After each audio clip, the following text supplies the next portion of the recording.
G'day viewers.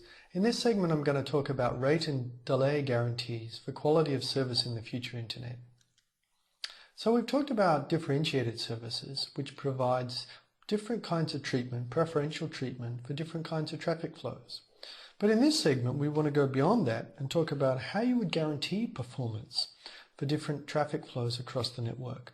This is to provide a kind of hard quality of service where you get firm guarantees for your kind of traffic regardless of what everyone else is doing. And it's something that might be used in the future internet one day. For a little bit of motivation, just consider what we've talked about so far. We've gone through Skype scenarios and BitTorrent and so forth. But sometimes what you would really like is a guaranteed service. And this is a service that's more like the telephone network. In the telephone network, when you put bits in, it's as though they go through a pipe, they come out with a well-known rate and a well-known delay. In fact, you get this minimum rate, well actually you get a fixed rate with the telephone service, and a maximum delay, again it's fixed with the telephone service, regardless of what everyone else is doing with the network. Why might you want such a strong service? Well, you might want it for different kinds of hard real-time users. For instance, consider here that you've got a robot at the other end or something you're controlling. It's not going to be too good if control traffic to or from this robot, can't get through just because someone else is playing their video, or does get through and it arrives a few seconds too late when you were meant to turn the corner a while ago. If you're really going to be able to operate that and other services over the internet, as well as classic services like voice over IP under very stringent delays, then you would like to have a network that can deliver these strong guarantees. Now, the question really is just, how can we do this? I mean, actually, can we do this effectively? You could certainly build your own network. You could provision a dedicated service, almost set up a different wire or a different network for this traffic where you wanted the guarantee. That would give it a certain rate, and if you fix the path, you get a certain delay, and especially if no one else could use it. But that would be expensive. The whole point of networking the way we do it with the internet, and we use statistical multiplexing and packet switching, is to share the bandwidth. That makes networks much more cost effective. So the real question here is, can we have a statistical multiplexing style network where we use packet switching, but at the same time get some hard guarantees? So we could make it look to this device here like it really had its own guaranteed network. Well, the answer is yes, and I'm going to show you how to do that. At least I'm going to sketch this kind of quality of service in the coming slides. So I'll just go through the various components. Before we look at rate and delay though, there's one point I need to make. That's about admission control. So the setup here is that we have a flow F, and we want to be able to guarantee a rate. It should be at least R megabits per second. It might be more than R if no one else is using the network and we can get more traffic through, but no matter what happens, we want at least R. Similarly, the delay should be at most D seconds. It might be less than that because no one else might be using the network, so we might get our traffic through with a minimum of queuing. But even if everyone else is going crazy, our delay should not exceed D seconds. Now, to do that, we've got to decide, if someone comes along and says, hey, I have this flow and I want this rate and this delay, we need to decide whether we can admit that flow to the network or not, and whether we have to reject it. This is what's called admission control. It's really like using the telephone network. When you make a call, if you're able to get a dial tone through to the other side and someone picks up, the network has accepted your call, and it should be sending traffic through with a fixed delay and making sure you get the bandwidth you need, at least in the classic telephone network, before it was all implemented with voice over IP. Now, on the other hand, it's possible sometimes that you might try and ring through. If you've ever tried to ring through on Mother's Day internationally in the old days, you just might not be able to get a dial tone on the other side. The network would be blocking your call. There's not enough capacity for it to admit your call and make sure it can give everyone the bandwidth that it's promised. So it would reject your call or block it. This should happen infrequently, where you don't have a very well designed network and you're not going to have very many customers. But it could happen. The key point here is that to be able to make guarantees at all, we need admission control, because we need some way to control the load in the network. Otherwise, we could get overloaded and not be able to meet our guarantees. So assume we have admission control. Now I want to move on to rate and delay guarantees. How are we going to do it? First of all, rate. And we're going to consider a delay at a rate guarantee, at a router, one router. And then we'll move along the network path. So here's our router. It's down here. It's in our usual box. Now we have a flow here, flow F, that I want to concentrate on. The router has a weighted fair queuing scheduler. You're just going to need a scheduler that's more complicated and more powerful than a FIFO scheduler to be able to provide any guarantees. We have, going out here, a link that has 100 megabits per second of bandwidth, it says there. So I would like to know what kind of rate guarantee we can give flow F through this one router. What do you think?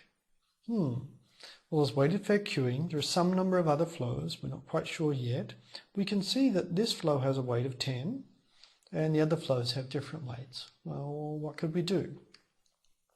Actually, I need to tell you a little more before we can really work out a rate.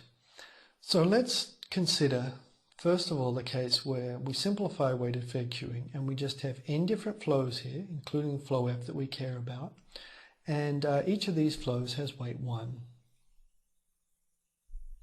Okay, well in this scenario, if you remember your weighted fair queuing, you would expect that each of the flows is going to get an nth share of the bandwidth under load. That means if all of these queues are full, each flow is going to get 1 out of n packets. 1 out of n times it's going to get to send its packet. If the other queues aren't full for some reason, someone's not using their share, everyone else will get more, but you'll get to send at least 1 out of every n packets if all packets are the same and everyone has weight 1. So if you like, we could divide the 100 megabits per second into n shares and everyone's going to get 1 of those. That's the case where there are n flows with weight 1. So now let's see if we can do our weighted fair queuing example. Suppose now our flow F that we're interested in, it has weight 10. And we don't know how many other flows there are here. Actually, it turns out it doesn't matter. But we do know the sum of the weights of all flows is 100, I say here. So here are all of the other flows. Actually, I mean all flows, including flow F. If we sum up all of their weights, that's equal to 100. That's what we know. Well, if flow F has a weight of 10 and the total weight is 100, actually flow F is going to get 10 on 100th parts out of every 100 packets, say they get to be sent. Flow F would get to send 10 of them times 100 megabits per second. That's 10 megabits per second. So flow F would be guaranteed a rate of 10 megabits per second in this scenario. Let me just clean it up here. Here it is. So if you think about that, you might have to go back and review your notes about fair queuing. But given that the weight of this flow F is 10 and the total weight is 100, what it means is that we're going to get 10 out of 100 shares of the output bandwidth in terms of bits. And 10 out of 100 shares, or 10% of this output link, is 10 megabits per second. So yay, we have a guarantee. Let's see if we can get a network guarantee now. Because I don't want to guarantee a single router. I want to guarantee across the whole network path. You can see the whole network path goes through here. And so far, we've just done this one router here that's shaded in pink. However, you should realize, if you think about it a bit, that if we make the same condition at every particular router, I mean, if I have a guarantee of 10 megabits per second at the first router here, and 10 megabits per second here, and 10 megabits per second here, I will get 10 megabits per second along the whole path. So what we want to do is, for every router, set the weights to make sure you get 10 megabits per second, say. So I've written this a little more generally here. The condition for every router to get R megabits per second is just that you set the weight appropriately. So you need to make sure that the fraction of the weight, fraction of the total weight, that is the weight that we give to the flow F, divided by the total weight at that router, I here is the number of different routers, so this has got to hold at every router, times the output link should be at least, should be equal to R, and that will give us equal or more to R, and that will give us at least R megabits per second, no matter what the traffic patterns are. So you can see here you could have 10% of a 100 megabit per second output link and you get at least 10 megabits per second. Or you could have 20% of a 50 megabit per second output link. And you get 10 megabits per second. And if you got this at every router, you will get it along the path. Okay, so now we know how to get a rate guarantee. What about a delay guarantee? This is actually the trickier case, so let's move on to this. And really, we want to know about the queuing delay. The delay we're going to get is going to be at least the propagation delay and the transmission delay to packetize things, to send individual packets as they're stored and forwarded at every router. That's a minimum. You're just not going to beat that because the signal has to propagate. Our question is how much larger than this latency is the delay going to be because of queuing? Given that we already have this situation where we've made a rate guarantee. It'd be wonderful if we made a rate guarantee and that meant if we'd set all of the weights correctly and we were getting at least our R megabits per second, that meant that we incurred no queuing, say. Well, that's not the case. If you think about it, you should realize that the queuing delay you're going to get at a router depends upon the characteristics of the traffic flow.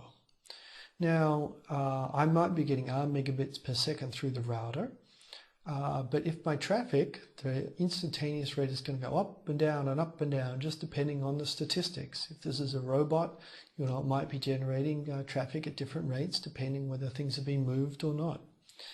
Well, if the rate exceeds R megabits per second over short intervals, whenever it exceeds that, the queue inside the router may well grow. If other people are using their shares and we're only getting our minimum, the queue will grow.